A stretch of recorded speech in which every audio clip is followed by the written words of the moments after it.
to another episode of the Total R&B podcast. I am your host. My name is Loreena, and today I have another special singer out of Canada. She's a singer-songwriter from Toronto. She has a single out now called Safe Space, and you can catch her on Thursday, August 29th during the Honey Jam Showcase. She will be part of the Cowboy Carter tribute. So I'm so happy to talk to her today. Welcome to the podcast, Sofinari. Hi, how are you? I'm good. How are you? I'm so great. Thank you so much for taking time out of your day being here and speaking with me. So I do appreciate it. And I would like to start off the podcast the way that I always do. I always ask the same question, which is what comes to mind when I say, what is your first memory of R&B music? Oh my gosh. Um, I would have to say my first memory of R&B music definitely goes back to when I was a little girl. This is like the first thing that comes to my head, but I remember my older cousins loved Beyonce, Okay. and I was like 3, and the Crazy in Love music video just dropped out. And Oh, I yeah. remember like they were all doing the like, and I was like, a little kid just trying to Copying be like my them. older cousin. Yeah. Yeah, but that was an iconic video. I feel like that really like changed the game when that came out. Everybody kind of like stopped in their tracks and we were watching that video like over and over and over again. So Yeah. definitely feel that one. So love it, Beyonce, of course. Is that someone that influences you like growing up and even your music today? I would definitely say like she's one of my biggest influences. I'm definitely a little bit of a super fan. So And who else influenced you growing up, music wise? music wise, I would say a big part of my influences is just growing up in the church. I love harmonies, and that kind of like feeds into the Beyonce thing as well because she will stack harmonies for days. So like church and Beyonce definitely are some of my main influences. Um, Yeah, I loved a lot of different genres. I would say, it's funny, like I'm just now thinking of it, but like even artists like Taylor Swift, like in terms of like the songwriting and emotion that she pours into her music, definitely that's one of my influences as well. Dope. So then you said church is like a deal for you when it comes to music wise and you growing up. So when did you start singing? I started singing. Honestly, there's not a specific date because my mom would be like, "Yeah, I'd put you down for a nap when you were like super, super little." And then I'd come back in the room and you just be like singing to yourself. And I'd have to be like, "Okay, what's going on? Like, can you go to sleep?" um, so yeah, but I would say like officially started performing at I would say 6. Okay. Yeah, around 6. And was that in church or that was outside, like just performing for like family and friends? That was in my like in my school talent shows mostly. Okay. Um I was pretty shy at church, so I didn't start singing until I was a bit older there. Okay. Um but yeah, just like even when I was in preschool, we would sometimes have like performances and stuff and I would always be so eager to do that. So yeah, just been doing it for a long time, I guess. Definitely. So that's dope too. And like I was talking about this, I can't remember. I think I spoke about it a few times with like a few different artists. Like we don't even see talent shows anymore that much. Like in like Mhm. schools and stuff like that. I know for like me when I was growing up, like we always look forward to the talent show that was happening, whether in like elementary or high school. And I feel like Mhm. we don't always see that anymore. So that I feel like that's something that's missing for like a lot of the kids. 100%. And I think it's such a confidence builder as well. Because I honestly wouldn't have had the confidence to do anything that I'm doing now if it wasn't from being 6 years old and seeing like the big kids do it and be like, I want to do that too? Yeah. So definitely missing today. And so now doing all those talent shows and things like that led you to Honey Jam. So you're a part of the Honey Jam family. So I want Mhm. to know what that process was like, your audition process. Like, what do you remember from that?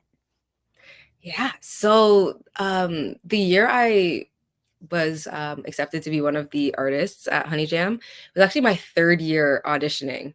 Oh, wow. Yeah, I'm a very persistent person. No, that's good. A lot of people would have given up if they haven't made it, like, the first time. So I Mhm. love that you kept going. Yeah, honestly, I would say the biggest reason why I kept going is because I really love the way that Honey Jam does their auditions because everyone gets to see everyone. Mhm. So, when the first 2 times that I didn't get in, I understood why, because there was so much talent in that room, you know? So it definitely helped kind of see what other people in the city are doing and be like, "Okay, if I wanna do music for real, I have to, grow." Maybe I auditioned one time, haven't put enough hours in, hadn't done enough independent performances, go back the next year, try and build a little bit more, and the 3rd time it worked out, so I can't I complain. no, but I love that you did that because so many people are like you said, there's so much talent that we have. Toronto has a lot of talent, but Canada as a whole has so much talent as well. So Mhm, sometimes it could be really like discouraging for some people to see like so much talent and them not being sure of themselves. And then if they don't get it, they're just like maybe questioning, like, oh, maybe this isn't for me. And a lot of people give up when you should still be persistent, still give it a try if it's something that you really want to do. So mhm, kudos to you. I love that you did that. And then you got in 2022. mhm. So, what was like the most memorable part of that whole journey with Honey Jam that year? Wow, there were so many. I would say I didn't really start, like, doing my own shows in the city until I did Honey Jam. So, Mhm. um, I would say the things that stick out to me the most, um, during the, lead up to the actual show, I had the opportunity to represent Honey Jam on breakfast television, which was really, really cool. That's my first time being on TV, singing Wow. on TV. It was very nerve-wracking, but such a great experience. Um, that and the actual showcase, that was my first time on a big professional stage like that with professional musicians behind me. I think it was actually my first time performing my own music with a live band as well. Oh, Um, cool. yeah. Yeah, because that I saw that performance. It's on YouTube, right? Mhm. Yeah, Yeah. so it was really cool because there was like a violinist as well. Mhm. That was so dope. Yeah. It was so surreal, like, even just the whole rehearsal process, I was like, "Okay, yeah, I definitely wanna do this for the rest of my life." It was amazing. No, that is so dope. And that's one of the things that I love about Honey Jam is that it gives artists those experiences that they never had before as well. And it really Mhm. prepares them for what's to come in their career. And I also love just the community. So I just love that, you're meeting your peers, you're meeting people that I know you guys that year. I think you did like a sit down with like Deborah Cox at one point. Was it that That year? year it was Jessia. Oh, okay. Yeah, But which was still, also really cool because she had a lot of success that year, so it was nice to mhm. talk to her about that. Yeah, so I just love like bringing together like people that have done it for many years and then you guys all kind of at the same point. You guys get to know each other and hopefully like collab with one another and different things like that. So I just think the program is so cool and I just love what Ebony is doing. Well, she's been doing for like 29 years, which is Yeah, also crazy. yeah, honestly, shout out to her. I 100% would not be where I am in my career if it was not for her and Honey Jam, so I'm so grateful. No, of course. And so the showcase is coming up this year pretty quickly. It's on August 29th. And so Mhm. you are coming back as an alumni and you're a part of the Cowboy Carter tribute, which is super dope. So what can you tell us about it? What are you most excited about? I am most excited about the fact that it's Beyoncé, and I love Beyoncé. So, every rehearsal, we're having so much fun singing some of my favorite songs. This is actually my favorite album by her, so Okay. super excited for that.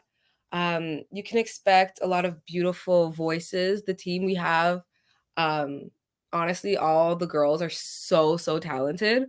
And it's from ranging from a bunch of different years. And I'm like, oh my gosh, these are like some people that I never got to sing with. And this is just so fun that I get to sing with them now. Um, I would say you can also look forward to just hearing like, the big hits from the album in a beautiful arrangement. Okay. Um, So yeah, it's gonna be really, really cool. Dope. So I can't wait to check that out too. So you said Cowboy Carter is your favorite Beyonce album so far that she's put out. So what are Yeah. your some of your favorite tracks from that album? Oh my gosh, I have so many.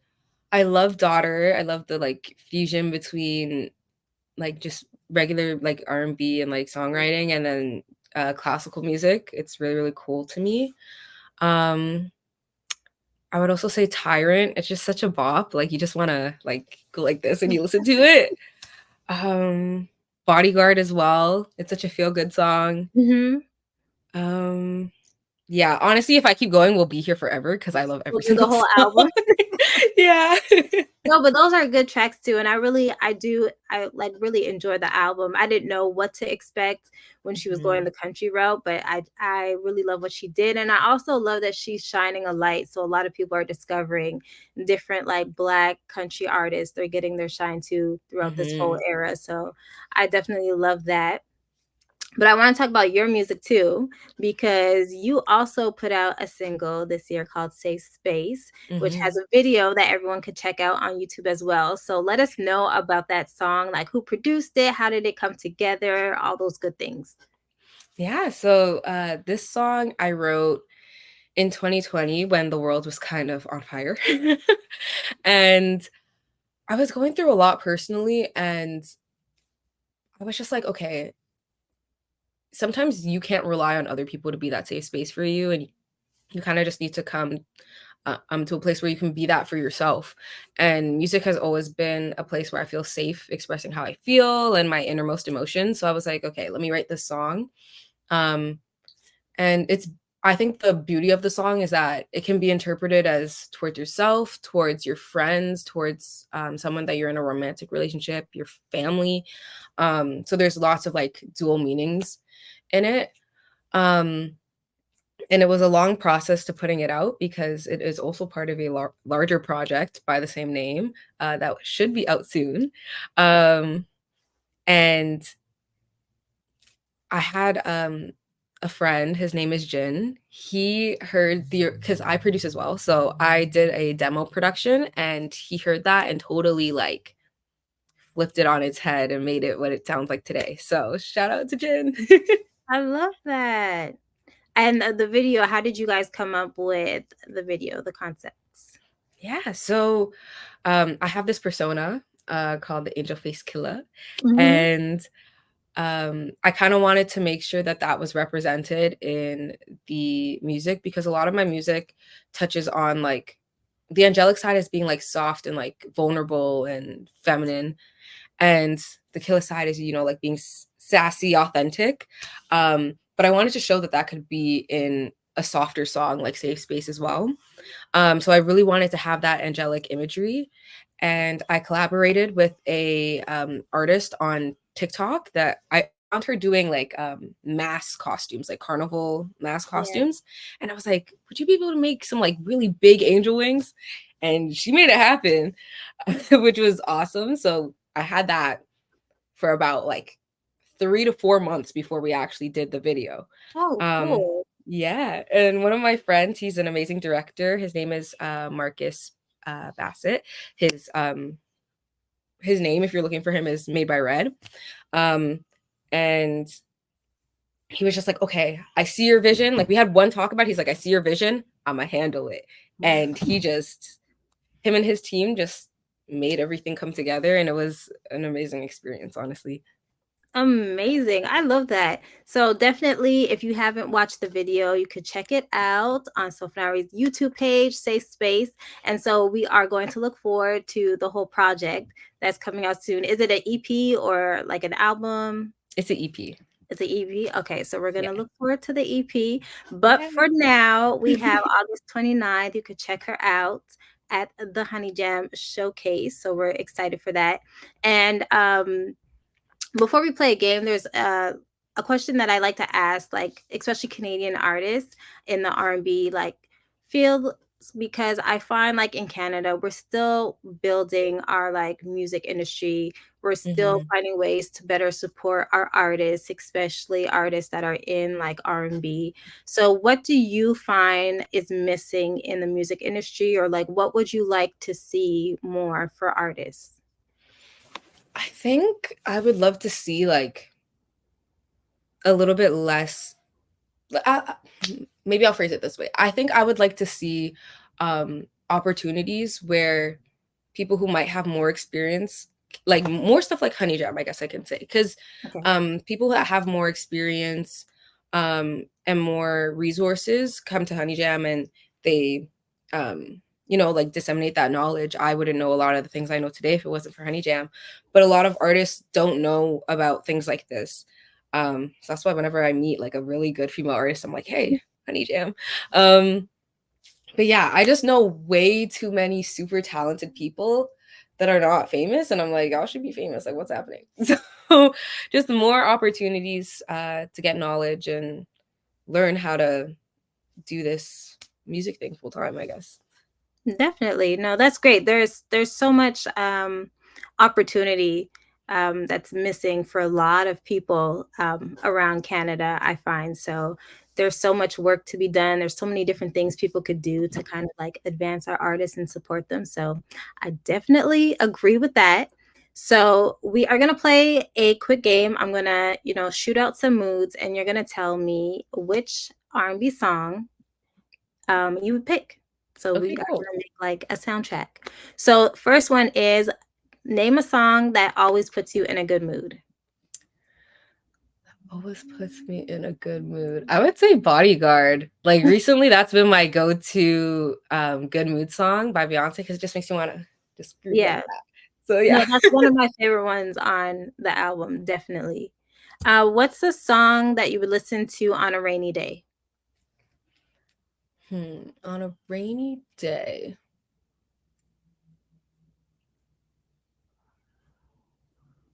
Oh my gosh. I feel like I should look through my playlist because my brain is like blank at this moment. No, it Is has that to be. okay? No, a lot of people have to go through their playlist on like Spotify or something and get these songs because there's so many songs to also pick too. Mm-hmm. So sometimes it's hard to like narrow down on one song. Hmm. So rainy day vibes. Rainy day vibe. Ooh, there's this song called Silence by Marco McInnes. It's Okay. a very beautiful song. And I feel like it kind of matches like a rainy day vibe. Okay. So we're gonna have to look that up if we don't know. Yeah. Definitely. What's a song you would play when in love? Oh my gosh. I always say that this is gonna be the ooh, now my lighting dying. Oh, there we But go. I sorry. It's okay. I always say that this is gonna be the song that I play at my wedding. It's Blessed by Daniel Caesar. It's such a good song. Yes. Okay, Hmm. I love that. And then the opposite. What's a song you would play during a breakup? During a breakup, I have a playlist for let me look. That's so funny because I interviewed Rebecca Sichon, who's a part of Honey Jam this year, and she Mhm. has a playlist for love songs. Wow, I have one of those too. Um, I like to make so many different playlists. So I have a playlist for a lot of different things. I won't Okay. even lie. Oh, this is actually a song by a friend of mine. It's called Burns by Shanice Thomas. Okay. So Very check good we're gonna breakup have to song. check that out too. Mm, Hmm. all right. What's a song that you think has the best lyrics that you wish you wrote? Has the best lyrics that I wish I wrote. It would have to be something by SZA for sure because her pen is just so good. Um, oh, 20 somethings by Mhm. SZA for sure. Yeah. Okay, so we got that. And then what's a song you feel more people should know about? A song that I believe more people should know about. Can I say one of my own songs? Yeah, of course. Of I'm gonna course. say Through Fire by Sofinari, because that's one of my favorite songs I've ever written, and it's one of the songs I'm the most proud of. So I think more people should know about that one. There we go. So stream safe space and then let it fall go through what through the fire you said? Through Fire. Through fire. Through Yeah. fire. Safe space through fire. So we got to do a 2 for 1 Yes. at the same time. I love it. And then the last song, what's a song that you play that reminds you of summer? hmm. There's a song called Rider by Mariba. That's a really Mhm. good song. That's Okay, a really good I song. love it. Okay, so now we have your playlist. So thank you so much for playing along. So we have a lot of songs to check out, but at the top of our list is Safe Space and Through Fire. So Yes. you got to get those ones streaming for sure. So hmm thank you so much for coming on the podcast. Please let Thank you for everyone know having where they me. can follow you and keep up with you because we have to know when the EP comes out so we can support. Thank you so much for having me. This was so fun, especially that game. Had to put on my thinking cap for that one. But if you're looking for me, you can find me at Sofinari. Um, Sofinari on streaming platforms with one eye, and on socials, you can find me with two eyes, or three on TikTok. But yeah, that's me. Okay, we got to count in our eyes. I love it. Yes. Thank you so much again. I appreciate this. I appreciate you taking time out of your day to speak with me. Of And everybody course. that's listening and watching, this is the Total R&B podcast. Again, my name is Loreena, and I will be back with a brand new interview. Shout out Loreena. Yeah.